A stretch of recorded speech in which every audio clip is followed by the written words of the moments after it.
হে কৃষ্ণ করুণা সিন্ধু দীনবন্ধু জগৎপতে গোপেশ গোপিকা কান্ত রাধাকান্ত নমস্তুতে। হে মাধব, ইহারা আততায়ী হইলেও ইহাদিগকে হত্যা করিলে পাপ স্পর্শ করিবে।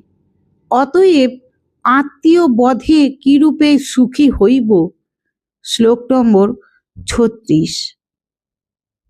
হে জনার্দন, লোভের বশবর্তী হইয়া উহারা বুদ্ধিহীন, তাই কুলক্ষয় ও মিত্রদ্রোহের পাপ জানে না।